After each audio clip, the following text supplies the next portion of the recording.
You know, Beast Wars is 26. this year, and I should be hitting that nostalgia up while the iron is hot. But did you know that Classics is also 16. years old this year? Stack up time, primed and ready to hit your faces like a big red truck 16. years deep into the never-ending nostalgia eruption.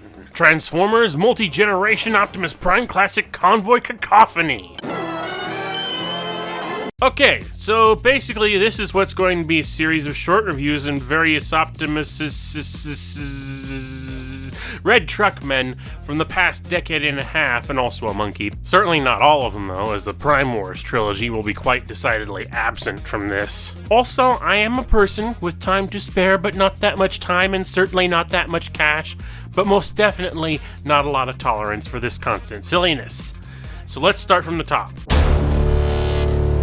Sorry, bottom. Some things age gracefully, other things do not. But this failed the grace game out of the box. Now this is the version that came in the 2-pack with fellow not good deluxe Mega Tank Boy and the DVD that has nothing to do with either of these things.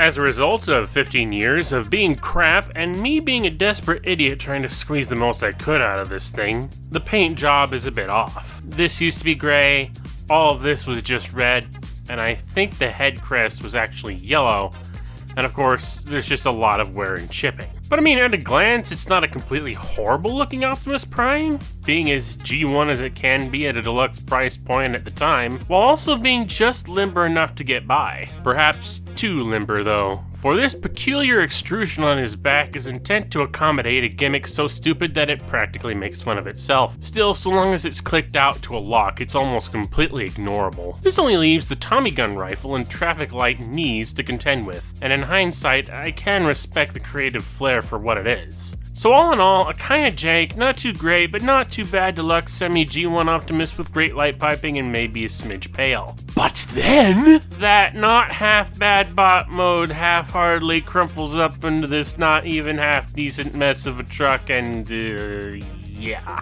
I genuinely have no snarky descriptors for this. The back end just does not even try, and the cab itself looks like a post-microwave Lego stack with an Optimus head poking out. Literally the only thing positive I can say about this is that it rolls, but considering that it takes effort to flub that up, I'd say that counts for 1/10 of a point. So a not too awful robot mode and an entirely awful vehicle mode make this op a solid pass. Okay, so this is really where the top should be, and in my eyes, nowhere but down to go from here. That's not to say that this is a figure so objectively good that it defies 15 years of toy evolution that has come and gone since. It's just, I don't feel like the essence this figure exhumes has ever been recaptured. Of course, this is the Henkei Voyager Convoy version of the Classics Optimus Prime mold, and in this instance I have taken good care of this one as I possibly can. I do have the original Classics Voyager, but time has been less kind to this one. Regardless, there's so much that I like about this design that I'm also sure is what more people would find a deterrent, such as the huge chunk of truck cab that do nothing to integrate with the robot profile, just a bunch of kibble. Personally, I like it. The arm kibble especially gives the sense that this is an Optimus who's such a natural defender that he has shields built right into his design. Unfortunately, as much as I love these things, the fact that these hinged parts that are so integral to his transformation are made of clear plastic is an eternal aggravation, given how likely they are to crack and, God forbid, eventually break. Thankfully, one reiteration of this figure did manage to fix this flub, but it's not official. Yeah, quick sidestep to have a look at the Supreme Leader from Zhujiang, which is basically a masterpiece-sized big bloated KO of this guy. Not to put down the original for what it does, but this thing takes all that and makes it better in nearly every way, featuring more points of articulation, improved kibble management for the easily flustered, die-cast construction, and an excellent fail. Oh dear. Yeah, unfortunately the head is kinda awful, which is a shame because I love everything else about it. Even the silly weapons that it shares with its likeness made from obvious chunks of the alt mode. Speaking of, the truck mode is a bit odd. Like, it's a cab over that's trying to grow a long front, but couldn't really manage it, so a bit of the front jets out from below the windows. Clearly some made-up model of semi-cab with a big wind vane on top to hide his noggin, which shouldn't really work, but it kinda does. Like, there are some freaky rig designs out there, and this one oddly feels like a fair compromise between one of those soft-shaped trucks and something more hard-edged. Certainly better than the last one in any case, though a bit naked without a trailer. Oh hi! So yeah, no matter how much this thing has clearly aged, I just really love the design and its specific design cues so much that I just don't feel like this is anything shy of the pinnacle. At least as far as official transforming figures goes. Of course, tinyization cannot be ignored, it happens, and this one is certainly one that exists, I guess? This was the Reveal the Shield release version of this particular truck man, which is kinda dumb, so I got rid of the rub signs and made his allegiance clear. In any case, it's a little G1-y Optimus with big wheel cufflinks and fairly decent proportions for what he is. Sure, he's missing some color apps, his boots are kinda big and stumpy and the hands are like big open claws, but he's not even 3 inches tall, so cut him some slack. And at least those big clampers can hold some 5mm weapons, though you probably won't find many that will look anything but comically oversized with him. But at least it is possible. Granted, even if you do find something that suits him, he ain't gonna do much with it, given the minimalistic articulation afforded to him. Oh well, he is a small boy who can look like an Optimus, fit in your pocket, and do the truck thing. And for as tiny as it is, I really like how the truck comes out. Sure, the whole front, less the windows, are a big fake out, and the backside is unapologetically a pair of legs. But from most angles, it really does a good job of looking like a solid cab-over semi-truck. In spite of some fake wheels, you can also do a simple doot-de-doo. RTS Legends Optimus. He is a good, not great, but passable for the time, and small enough to swallow. We'll get small again in a bit, but first another deluxe delve is in order. Before the War for Cybertron, there was the War for Cybertron, and of course a figure of that particular video game hero had to exist to try to make that nightmare game model transformation somehow work in plastic. This beefy salami stack of a deluxe Prime sure feels a bit much for a size class, I'll say that, given the tiny noodle that sits atop it all. Seriously, if you thought Big Pop Op was a stack of hero mass before, this one pushes his pecs out so far they form a monoboob. Tone down the cyber steroids, Prime, they won't make you any taller. Being a War for Cybertron figure, he's a bit more like a War for Cybertron figure than some of the others from the time, in that he features a number of extra 5mm ports for gun mountage. Furthermore, his rifle, which I think is supposed to be a neutron assault rifle or some semblance thereof, is Bloosh compatible as well. Yeah, I finally have a couple, so there you go. He's also plenty posable. Like, he doesn't have a waist and his wrists are restricted, but he has pretty much everything you could ask for. Unless you ask for less kibble on his back, which to be fair isn't a bad place for it, but it does cover up the Autobot symbol that usually stares at you while you're playing the game. Now, remember what I said before about nightmare transformations? Considering where everything ends up from one mode to the next, you wouldn't think this whole thing would be that awful, but this is one of the most aggravating panel-heavy clusterfucks of a deluxe scale conversion I've worked with. At least the end result of all that work is a pretty solid and cohesive battering ram of a Cybertruck. Unfortunately, it's not quite all there, as the robot thighs still stick out of the back. Furthering the sloppiness, he has an attack mode, or maybe 2 attack modes. I'm not sure if this one was even an official thing or not. So if not, then this foolishness can be ignored like it should be. Oh, and for the record, this rifle can fold up like so, and with just a little push here, it springs back into rifle mode. And in spite of how closely it hugs the ground, it can roll just fine. So for a deluxe Optimus, this WFC figure fills out its price point, but feels like it goes overboard to get there. Both modes are decent enough on their own merits, but the path between them is rocky, and I'm not talking Balboa. Deluxe Optimus Primes happened a lot for a while there, but at least this one tried something different. Instead of doing a G1 homage, this figure goes G2, being based on the Laser Optimus Prime design from '95. The most distinguishing thing about it to this effect being the big shoulders through which light may pipe and potentially show through these laser ports. He would also have light piping in his head, but for reasons I'll address in a bit, that's not the case here. One thing that also stands out in no small part due to some extra paint I put on to make it stand out is the matrix inside his torso, which I kinda regret, as before it was practically an invisible detail and now it sticks out too much. The proportions of his arms and legs don't make him feel super lanky per se, but they certainly make him feel kind of small, and given that he's also a short one for a deluxe Optimus, he's not looking too hot. With a sword like this in his hand though, I think it makes up for it. Especially given some good wrist flexing capability to make using said sword look natural. I can't say the same about the legs though. Knee bends are unfortunately not available beyond the point at which these big honkin' wheels smack into each other. He's so frustratingly close to being the king of Limberlads by having all the right points, even that ever-precious waist swivel that the other two deluxes didn't, but it doesn't quite work unless his upper torso is extended. Hindered at every turn, quite literally. Maybe the truck will make this all worthwhile? Actually, it's not all that bad looking for a truck that resembles an International 8200. Keyword being looking there. For as oddly complex as the leg conversion was, the back end does look much more on point than most other Optimus trucks. And the way of transforming the sword into the fifth wheel connector is quite ingenious. Pity he has nothing to tow, and even if he did, the bottom of the truck really hugs the ground a bit too close for it to roll smoothly. Additionally, as disjointed as the color scheme was in robot mode, it becomes a little more cohesive here, but it's still rather questionable as the front of the cab goes from black with red flame decals to dark blue around the cabin. Another deluxe Prime that just kind of scrapes by being good enough for its price point, and certainly not one I'd recommend on its own. That said, the Make Toys Battle Tanker add-on really gives this guy quite a boost in both modes, which is where the head I pointed out earlier comes from. But I'm not reviewing add-ons so much in this video, so moving on. Back to the world of the small, Thrilling 30 gave us another Legends class Optimus, which is actually more like the Cyberverse Commander class. No, not that Commander class, or Cyberverse.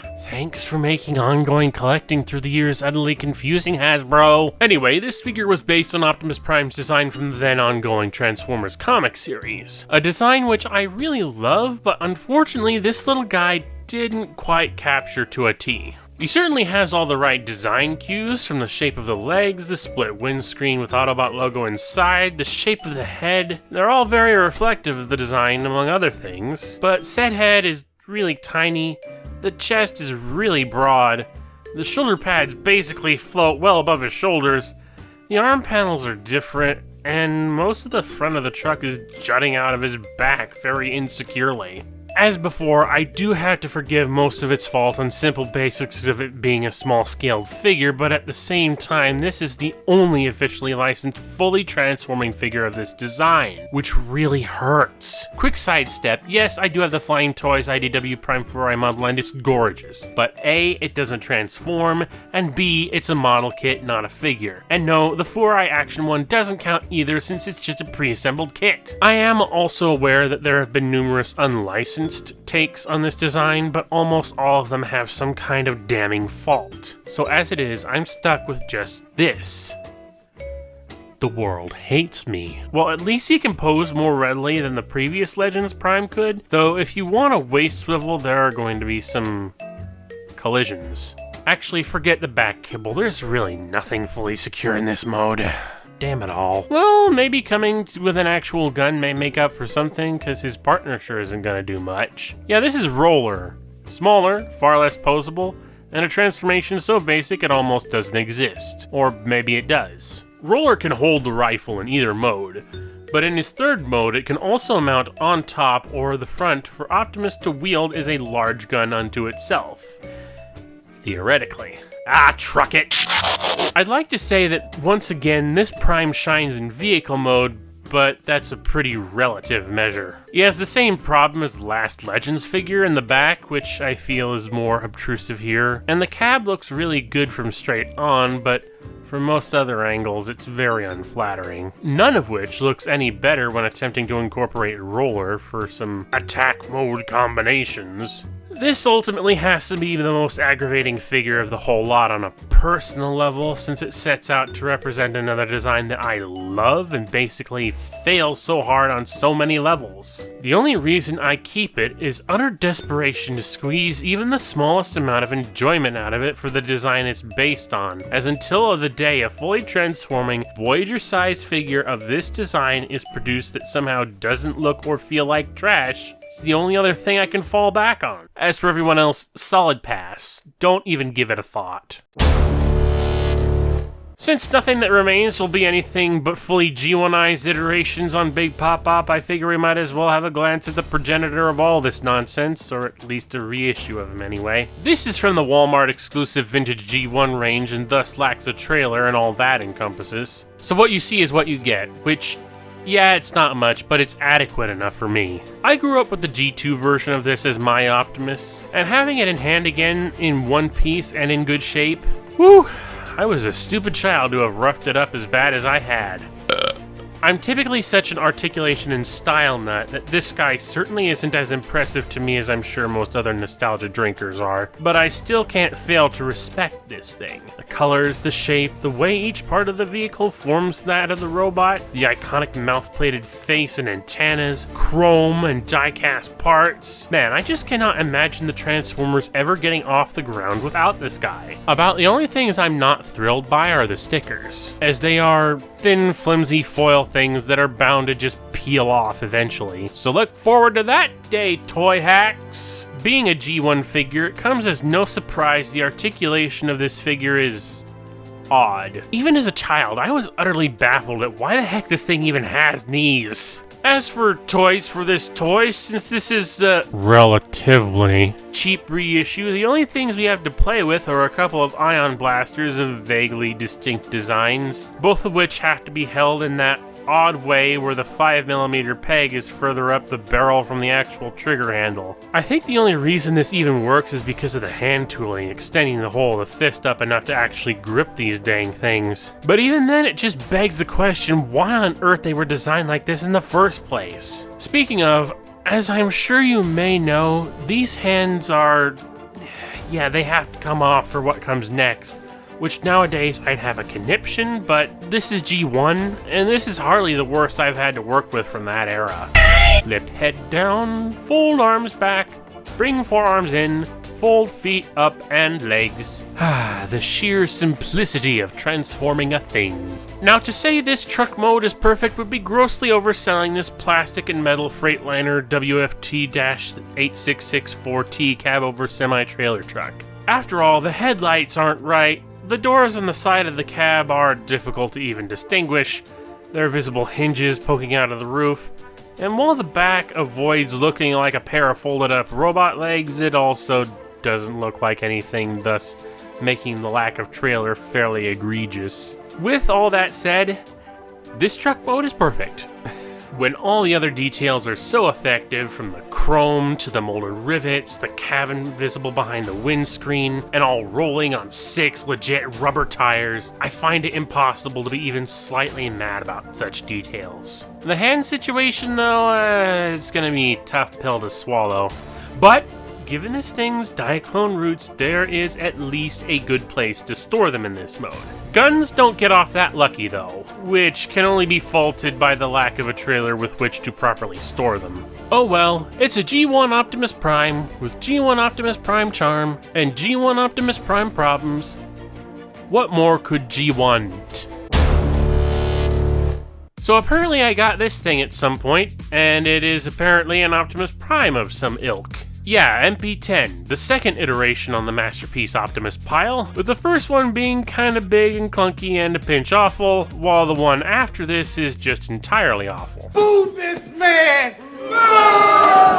This one in particular is a Toys R Us variant from a time when that still existed in the US. He's a pretty tall drink of water, with some chunky arms and legs coming out of him. This was essentially the beginning of a somewhat short-lived era of MPs being made and a compromise somewhere between show and toy accuracy. I prefer this, to be honest. While I grew up with the G1 cartoon, I certainly am not begging for super accuracy to a 1980s cartoon model that would require a transformation so insane it breaks knees and puts lumps on your back.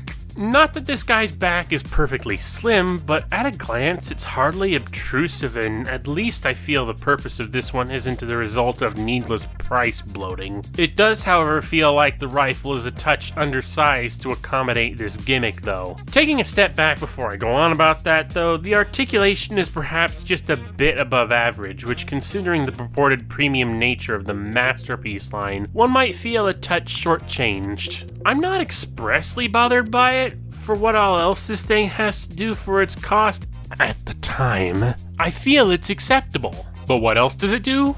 Well, aside from the rifle from earlier, which fits in either hand as such,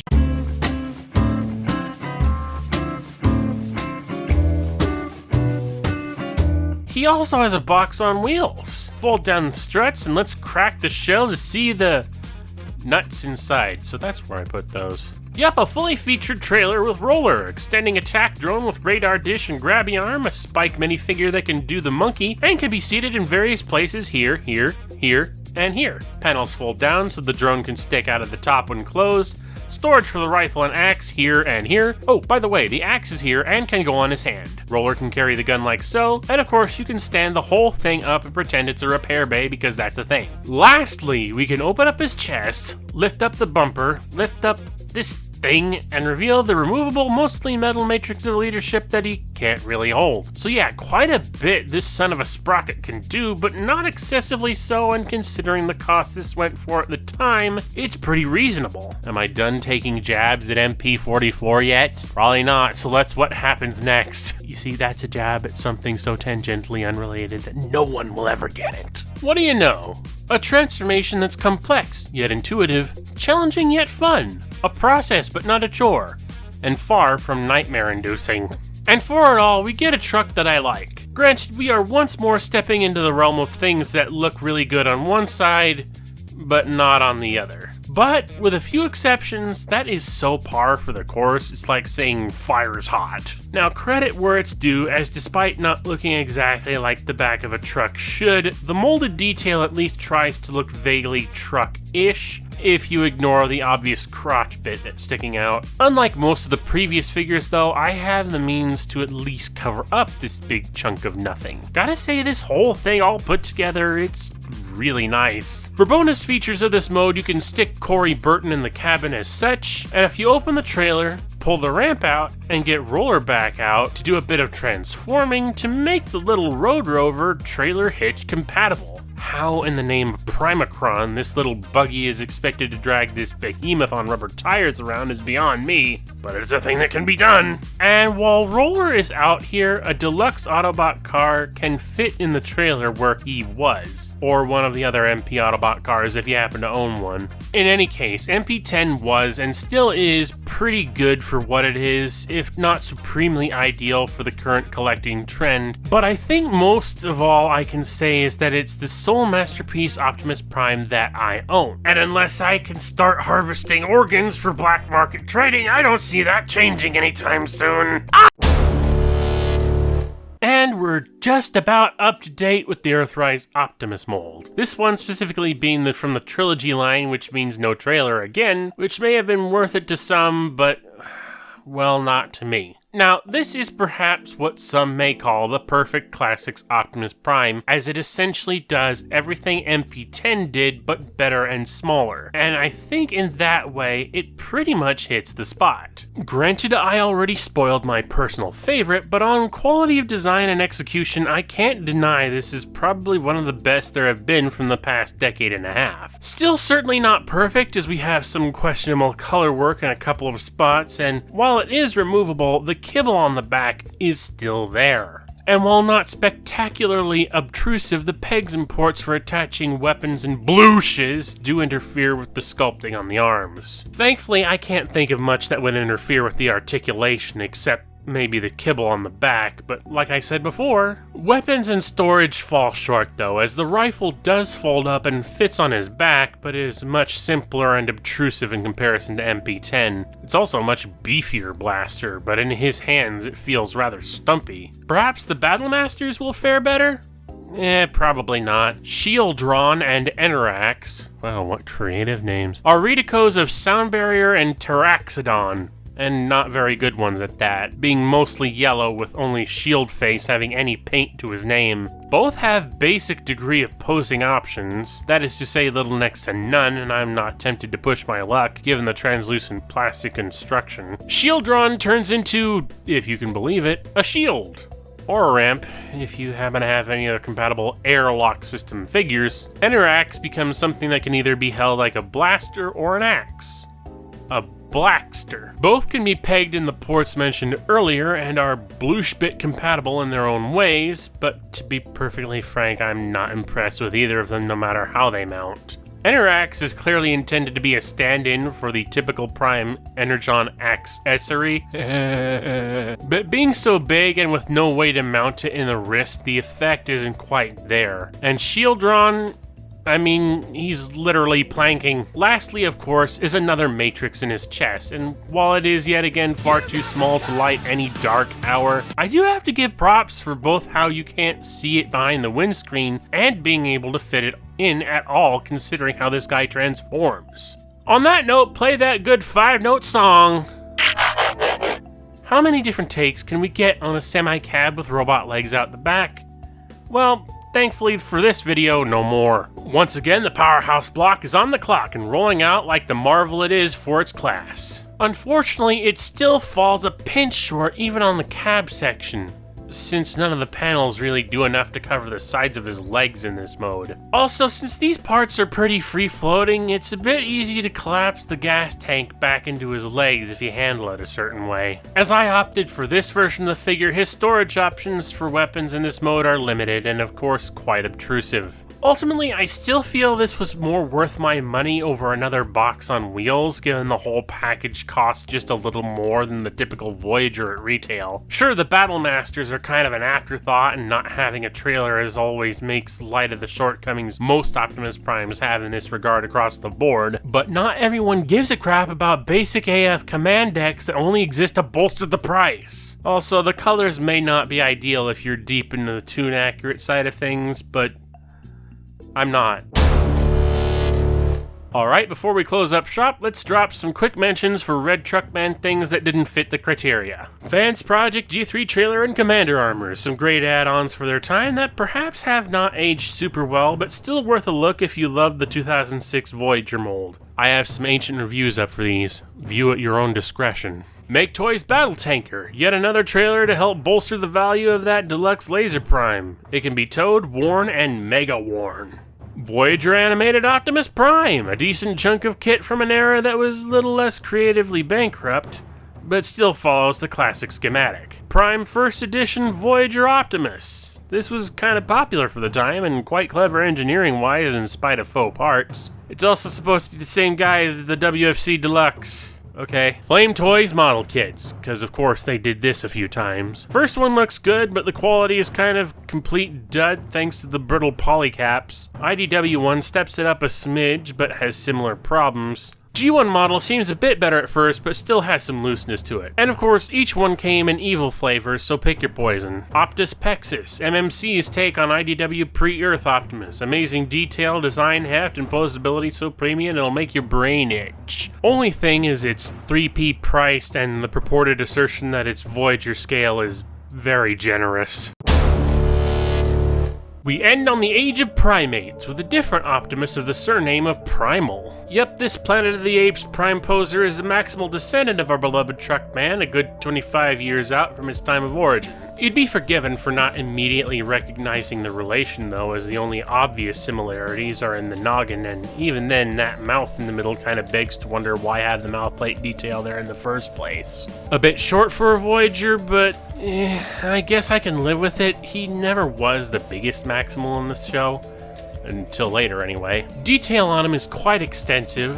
Furry or robotic, the designers left nothing untouched. Posability is decent as well, but hits some rather literal snags around the hips that will all too likely end in paint chipping, so be aware of that. What's a monkey boss bot to do without something to fling at his enemies, though? Well, he can use swords like these, which can be held or put on the back. As for projectile weapon options, there are some arm-mounted cannons that can be push/pulled out like so and are otherwise Bloosh compatible, but by golly, they are the stumpiest guns yet.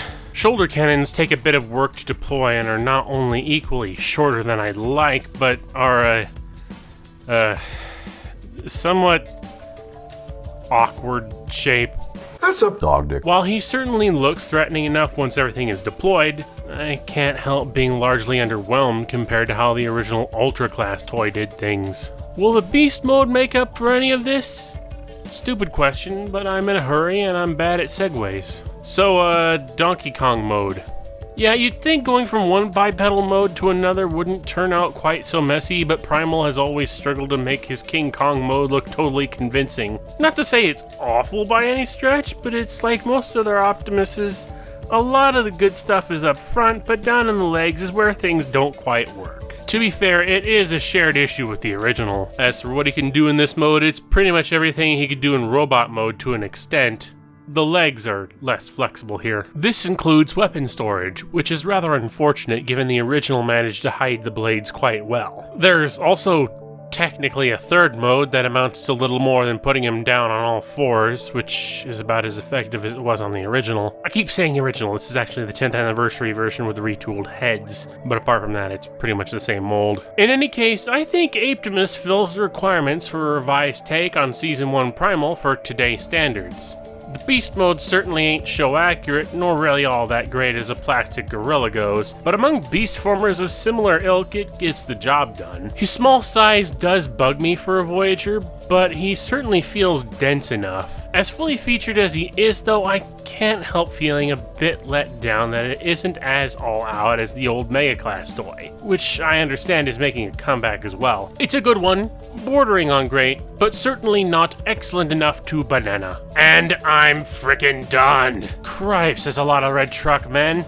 And Donkey Kong. And this is just a sampler platter of classicizations from the past decade and a half. You cannot begin to imagine just how many figures there have been of this big media icon since 2006. As the feminism goes, it never ends. Screw that, I'm pooped. And this is the end of the video. If you made it this far without your mind turning into paste, then congrats. As always, thank you all for watching. Check the description for those lovely links to my social media, coffee, Amazon wishlist, and eBay sales page. RCFS, and out.